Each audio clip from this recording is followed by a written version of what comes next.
Hey everyone, and welcome back to my channel. As you can tell by the title, I'm going to be covering another unpopular opinion video about why I think Pito was actually the real monster. And if you actually watched my first video about why Gon is not a monster, another unpopular opinion video, then you knew this was coming, and I'm really excited to talk about it. So let's get into it. I'm afraid this might be a longer video, so let's just dive in. So let's start off by defining what is a chimera ant.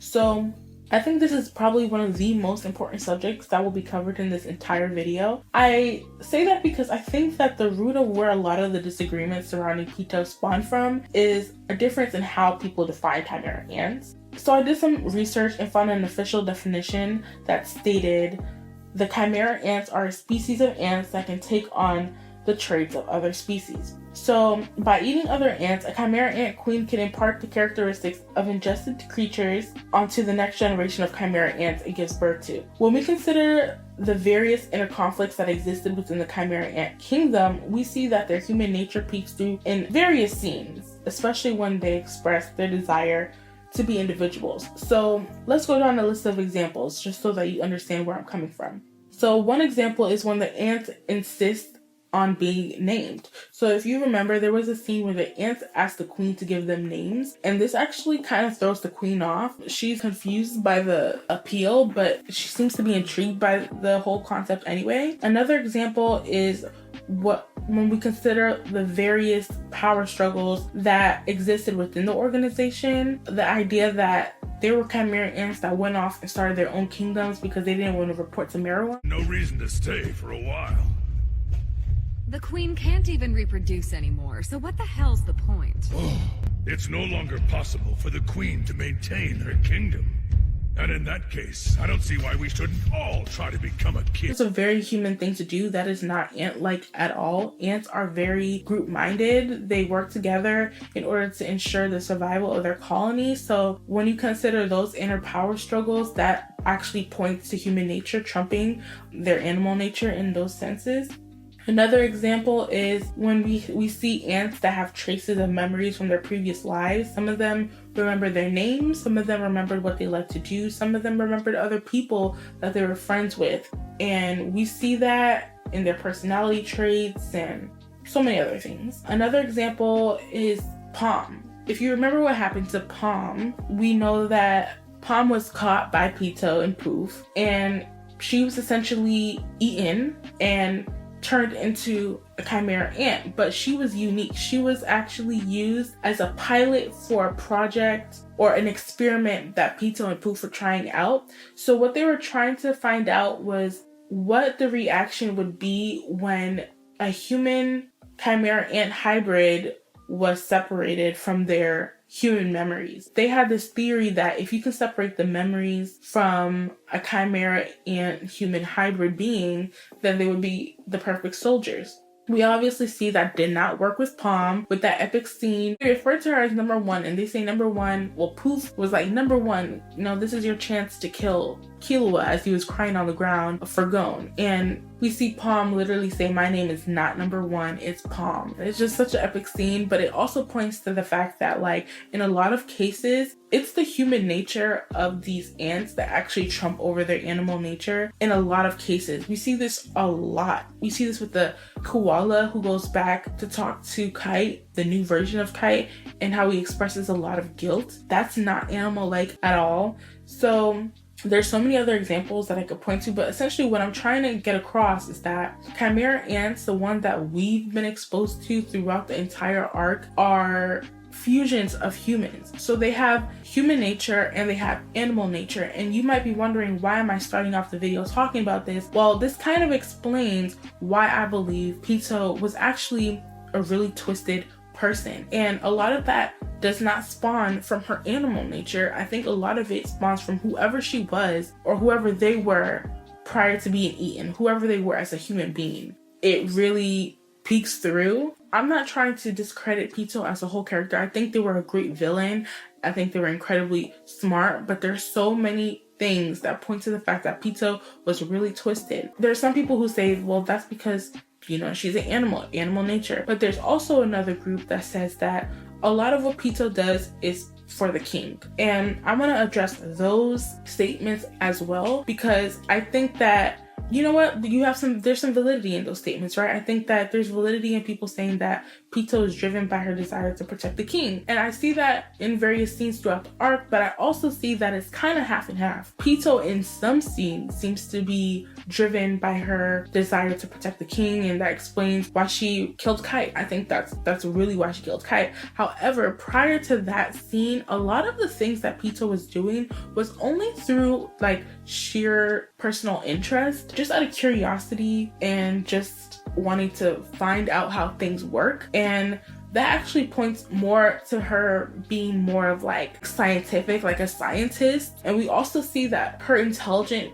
trumps every other ant's intelligence, which actually, I have this theory that Pito was just this mad scientist in her human life prior to being eaten and turned into a chimera ant. But essentially, I wanted to get that out of the way and, you know, explain why I think Pito was really evil. And it's not just Pito. There were various ants, chimera ants, that I thought were also equally, if not more evil than Pito. And there's kind of a suggestion through the show that a lot of this has to do with the queen eating a lot of the NGL soldiers. So if you guys remember a scene where Kite, Killua, and Gon, they come across these 3 chimera ants who are literally in the NGL hideout. And if you guys don't know what I'm talking about, then you could think about that scene where there was literally a chimera ant holding a human being as a pet on a leash. That's the scene where I was talking about. And Kite specifically says to Gon and Killua that these ants are unique in that they must have been like evil humans. So, like, they must have had evil human nature, which explains why they're like pretty cruel. And that all contributes to why I think Pito was a really evil chimera ant until a certain point. So moving on to my next point, another reason why Pito is the real monster is that Pito was the one who came up with the whole sorting plan. So if a lot of you guys don't remember, the sorting was a project laid out by really Pito, but the royal guards in general, as the first step to rule over the world. So there was a scene where they basically got the leader on camera to announce to the general public, like, hey, every single one of you guys has to get to Beijing capital in 10 days time. And they did this because they wanted to essentially awaken the Nen force of every single human being there using Pito's manipulation ability. So the way this works is that Pito would strike each citizen, and the ones who survived would be the ones that would be chosen to be turned into soldiers for the king. He's like, essentially, the ones who survived Pito's like sorting process would be the ones who would become the hybrid human soldiers for the king. And it's so interesting because I'm going to be doing a video about why I think Meruem underestimated humans. As I'm talking through the whole sorting plan, I realized now that like this would have never worked because even when you think about Palm and the fact that she was able to resist the mind control that Poof had over her solely because Killua tapped into like her pathos, he tapped into her emotions and really like reaffirmed that, hey, you're still Palm at the end of the day. The fact that one only needs to draw an emotional connection with your soldier in order for them to break out of your mind control, it just really points to the fact that it would have never worked out anyway. And I'll probably expand on that in the video, but this is all an aside. But anyway, I'm bringing up this just to point out, like, that's not a cat thing to do. Like, cats do not plan genocide. I know there's a lot of jokes about cats and, like, how they're just plotting on the murder of their owners. But creating a plan surrounding human genocide through a sorting plan, which was majority Pito's plan, is not a cat-like thing to do. That is very much her human nature peeking through, and it's one of those scenes that disturbed me, and I found that a lot of people don't really mention when they're talking about Pito and why she really deserved every punch that going through her way. I was just like, yeah, she deserved that. But anyway, another scene that can be a bit controversial. It's up in the air. I could understand why it can be debatable in some sense, but it's the scene where she's picking at Pokkle's brain. So poor Pokkle. Pokkle was hiding out in the queen's nest after essentially hiding amongst corpses to survive. And when Pito was first born, and that's another scene, that was already a hint at like Pito just being a really malicious character. But after Pito was born, there's this scene where she like points to the corpse in the pile of human corpse, and she's like, why is there a living human being hiding underneath that pile of corpse? And essentially she assured that Pokkle was gonna die. And there's a scene where she's trying to get information from Pokkle about like humans or about Nen, and he's not willing to give up that information freely, so she literally manipulates his brain and forces responses from him, which I'm like, again, that's not a cat-like thing to do. That is a very human-like thing to do, and it points to, again, my theory that she was like a mad scientist before she became a chimera ant. But again, I found that to be disturbing, and I thought that was like a huge indication that there was something off about Pito. Another example is a huge one, and that is her fight with Kite. Now, granted, I don't hold Pito killing Kite against her. I don't think that is a reason why she's a quote-unquote monster. I think in that very moment, she was just fulfilling her duties as a royal guard. I don't expect anything more or less from Pito. However, the part where she literally puts Kite back together in order to relive the thrill of fighting him and makes them a human puppet with like essentially no soul, that's where I think it proves Pito is really twisted and like really a monster. Because again, that is not a cat-like thing to do. That is the combination of her, her animal nature and her human nature peeking through. So I understand, I think it's very much points to her cat characteristics where she wants to relive the thrill of she likes to chase them out. She likes to chase. I get that. I think that is very much, that has to do with her cat-like nature. But her putting him back together and making him a soulless corpse that automatically fights anyone, that is very much a human thing. And I think, again, it points to my theory that Pito was an evil scientist prior to her being like eaten. And I think she was probably a scientist for the NGL and their underground organization where they were like creating drugs and exporting them out to the world. But anyway, that's a whole nother aside. But that's another scene I wanted to bring up. Another thing I wanted to bring up is this argument that people think Pito is solely driven by duty to the royal guard. And I really want to challenge that by not only mentioning the scenes I already mentioned, like pointing out the scenes I already mentioned with her putting Kite back together so he could be a puppet. And that's really what set going off, okay? I think that prior to that, he was grieving and that's it. But like when he came across Kite and Kite was literally beating him up and he wasn't even Kite anymore, that's when Pito guaranteed her death. Like he was like, yeah, I'm taking this cat out. It's not funny, but that's probably what was going through his head. But I really want to challenge this idea that a lot of people think that Pito was motivated by her duty to the king. I think it was half and half. I think when she tried to go against Netero, that was for the king. I think when she went against Kite, that was for the king. And I think when she was trying to go against Gon, like towards the end of her life, that was for the king. But I also think that those were the only 3 times she was really motivated by, her desire to protect the king. I think her messing with Pokkle's brain, her putting Kite together, like her creating a plan for human genocide was all her twisted human nature. And if you really want to ask me about who I think was really motivated by their desire to protect the king, I think that was Poof, and I think that was Youpi. Poof was all for, he's a perfect example of a person who was strictly motivated by the king. He was not trying to take out Komogi because of the thrill of taking out Komogi, because it awakened something inside of him. He was trying to take out Komogi because she revealed an emotional vulnerability within the king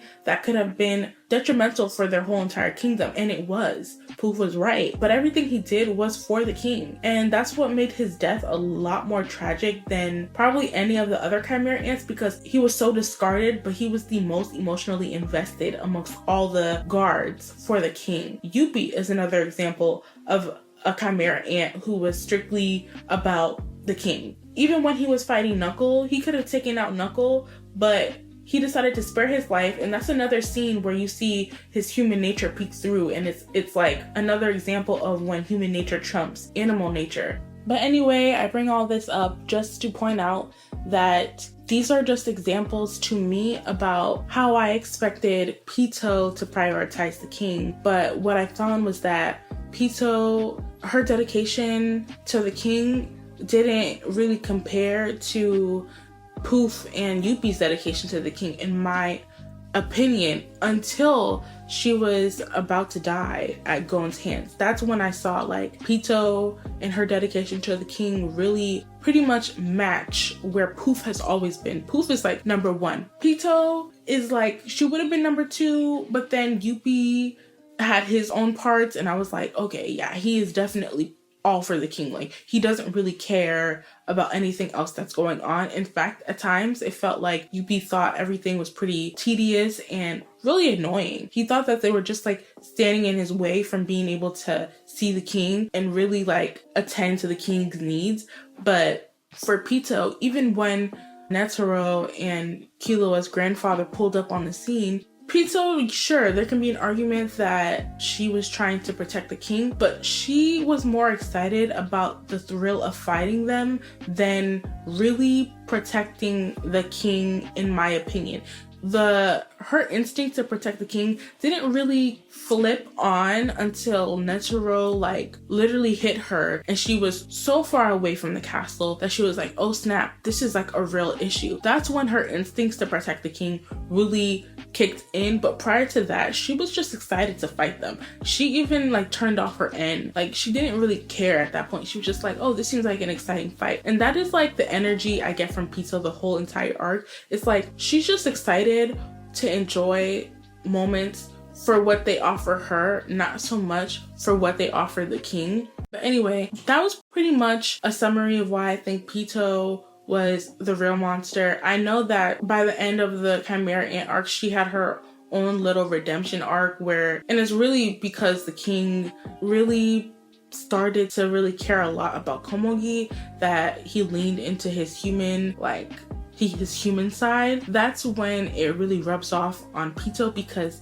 he starts to be a lot more empathetic and it almost humbles Pito, and that's when Pito becomes more empathetic of a being in general. That's when Pito starts to realize, oh, there's actually more important things than my freaking enjoyment at tormenting people. But anyway, that's all I had to say. Let me know what your thoughts are about this whole matter. Do you think that Pito is like more humane than Gon, as a lot of people would say? Do you think that Pito is justified in a lot of her actions? Do you think I am blowing things out of proportion? Do you agree with me? Let me know your thoughts down in the comment section. I'm really excited to read them. Other than that, I'm signing out. My next video will most likely be about Meruem and why he underestimates human beings and why they're so confusing to him. There's a 50-50 chance that it will or will not be about that. I do want to touch on matters besides Hunter x Hunter. I have an exciting My Hero Academia video coming up about, you know, why Shigaraki is really overshadowing Deku in terms of character development. I have a few videos on Attack on Titan, but that's just what's in the making right now. There's so much more to cover, but thank you so much for tuning in. If you like this video and you're excited to hear more about what I have to say in the future, definitely subscribe. But until then, I'll see you later. Talk to you later.